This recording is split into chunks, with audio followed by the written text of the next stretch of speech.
I think it's important today because of community mostly, that's number one, that we have lacked for 2 years, and the disconnect to the world around us, the isolation. And this is about human connection and building community. I also think some of the things that are in the play are relevant today, losing people and what life means to you personally, and how you need to celebrate daily life with all its warts and joys, because it's a gift that we all have.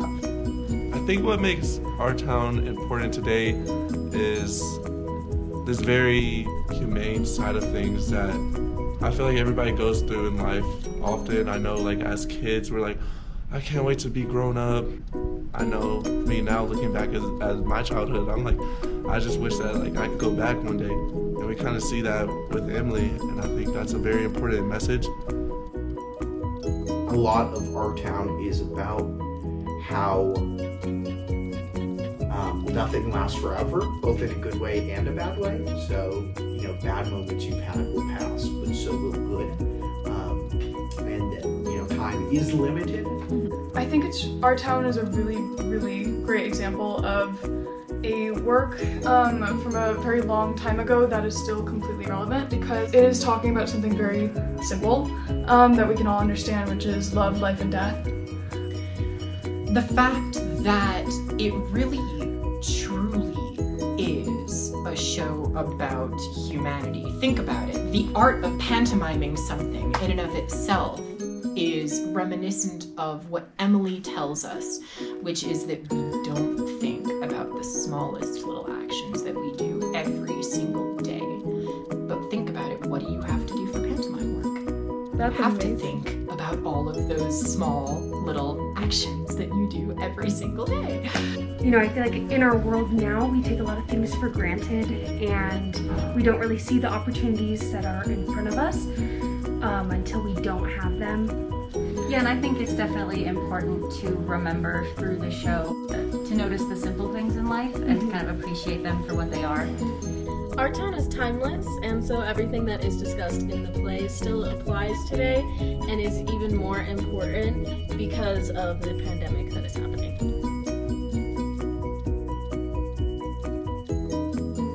Real? Maybe that's not very complex, but that's what it is. It's touching on these very real characters in this very not real place that you kind of have to create in your mind. Life is eternal. That's 3 words. Timeless. Community. I think one word that describes our production of our town is dynamic.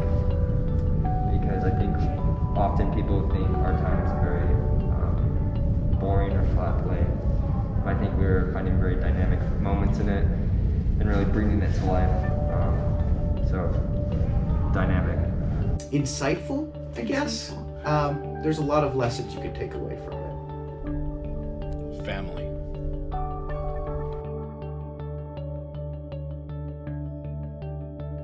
I think it really encapsulates the whole season, because it's happy, it's clear, the community is connecting, it's a lovely day, and then darkness descends, and we have to find our way back to the stars. It relates to it in that it's the combination of both. Our town is about accepting life and learning to love life as it is, and so I think it has both clear skies and storms within it, spoiler alert, and it really is about learning to love both the sunshine and the rain on your face. Yeah. Any good play is going to have the little up and down aspect of things. You follow Emily and George and this clear sky, beautiful love that they have, this childlike love, and then the dark skies come, and I think that's why it relates to it, because it's kind of just how life is. You have ups and you have downs, and like I've been saying, our town teaches you that, and It's like you kind of learn to live past the downs to find the clear skies.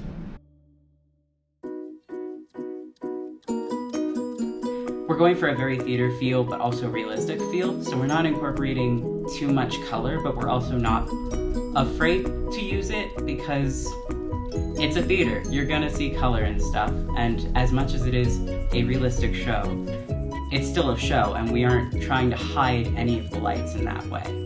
We're just trying to help enhance what's already there. The last time I did it, the director had a very specific prior production that they'd seen. It was a Broadway revival that they wanted to mimic on some level, and so in that case we were trying to come close to their idea of what that might be. It involved a very specific reveal for Act 3. I don't want to spoil the story. The big reveal when we find out what's happened to somebody important. The world would, as is most of the play, the world is very abstract, and then for that scene we had created a sort of almost photorealistic interior for that one scene, which in this case we're maintaining that sort of more imaginative interpretation. So it's always affected by the director's choices. That's the main thing. They give us some sort of like impetus into what the design idea would be. And I was able to do a little more research this time into the author's intent on how the show would be produced, which is intentionally minimalistic and imaginative. I, for one, have really enjoyed it. I think it's a great challenge how many characters there are and how many costumes there are that we have to select and alter and sometimes build. I know I'm building a dress right now, and I'm sure I'll be building another one before we're done, and I really enjoy it. Cool. Yeah, no, it's definitely been like a really fun challenge. And it just like every day is like something different. So it's so enjoyable, whether it's like, you know, helping mark pieces, making labels, sewing labels, doing just like really weird things. I've been doing lots of like paperwork stuff. So it's honestly a lot of fun. Like I really like doing that like technical stuff. So it's just every day is really different and really fun. Like there's no bad days. You know, I think what's fun about it is that we are trying to create a world that lets the actors tell the audience where we are. We usually, except for that one version I did, we're not trying to create an exact representation of the period, but rather we're trying to find the things that are important and that sort of help the audience identify where and when we are, but don't overpower people visually and let the actors really do the work.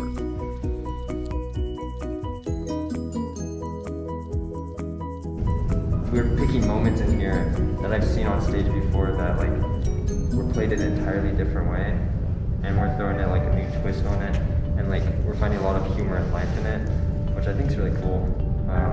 I think there's some scenes that are kind of fall flat in the script, and to actually bring them to life with these characters, make them real, and finding the realness and the humor in it. A lot of times our town it's very plain. It's known, it's been done, but ours has such a sense of community within our cast and crew, and it's a sense of family.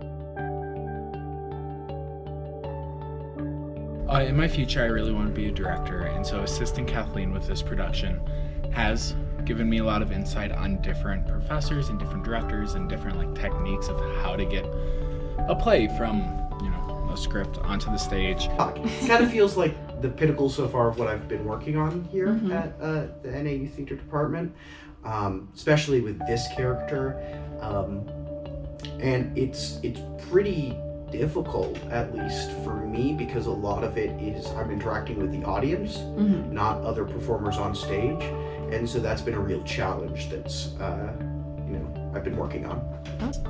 Well, I want to be a stage manager and have that be my career in the future, and so this is my first official production as being a stage manager at NAU, and so I'm really getting my foot in the door.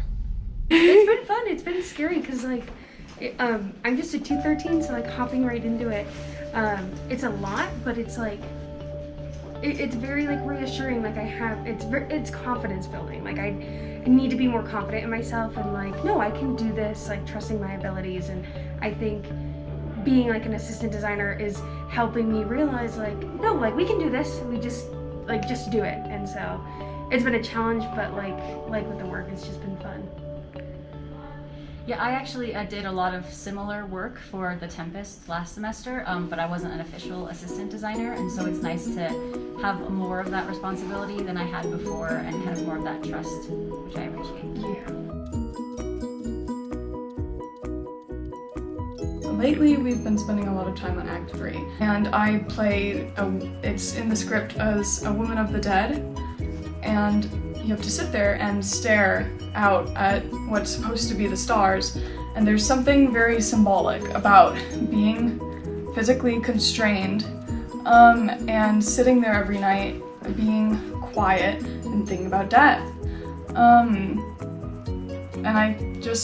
it allows me to reflect on it without it being this existential, you need to like move right now. Isn't this interesting to do and to think about and to be here?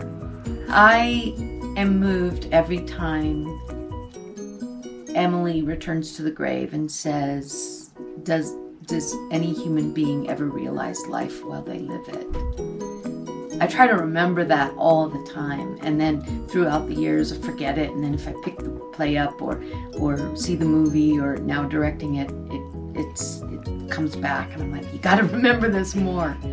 I also like the end of the play when the stage manager says we all need to take a rest, because we go through this and it's really hard, and you can see probably I'm tearing up a little bit, but we need to also live life with joy, and so we all have to rest. We have to put it away and not think about it so hard. So I love so many places, but those are two of the top, I would say. Thank you so much. You're welcome. I hope it's good.